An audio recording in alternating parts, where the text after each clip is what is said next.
Max, lily, సామీ ఒక పాత నక్షత్రాన్ని కనుగొంటారు, అందులోని రహస్య చిహ్నాలు ఖజానాకు మార్గం చూపుతాయి. పిల్లలు నక్షత్రం సూచించిన ద్వీపానికి పడవలో ప్రయాణం మొదలు పెడతారు, సముద్ర సౌందర్యాన్ని ఆస్వాదిస్తూ ముందుకెళ్తారు. తుఫాను పడవను తిప్పికొడుతుంది. మ్యాక్స్ ధైర్యంగా నడిపిస్తాడు. లిలీ నక్షత్రాన్ని గమనిస్తుంది. కానీ సామీ మాత్రం స్నాక్స్ తింటూ ఉల్లాసంగా ఉంటుంది. తుఫాను తర్వాత పిల్లలు ద్వీపాన్ని అన్వేషించేందుకు ముందుకెళ్తారు. మ్యాక్స్ నక్షత్రాన్ని పరిశీలిస్తాడు. లిలీ బినోక్యులర్లతో గమనిస్తుంది. సామీ మాత్రం స్నాక్స్ తింటూ అల్లరి చేస్తాడు. పిల్లలు జలపాతంతో కప్పబడిన గుట్టలో ఒక రహస్య ద్వారం కనుగొని ఆసక్తిగా దానివైపు ముందుకెళ్తారు.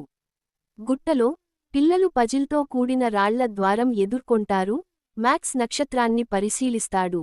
లిలీ సంకేతాలు విశ్లేషిస్తుంది. సామీ ఉత్సాహంగా ఊహిస్తాడు. పజిల్ పరిష్కరించగానే ద్వారం తెరచి ఖజానా వెలుగులోకి వస్తుంది. బంగారం, ముత్యాలు, ప్రాచీన నిధులను చూసి పిల్లలు ఆశ్చర్యపోతారు. ఖజానాతో తిరిగి పల్లెకు చేరుకునే పిల్లలు తమ సాహసాన్ని సంతోషంగా గుర్తు చేసుకుంటూ ఆనందిస్తారు.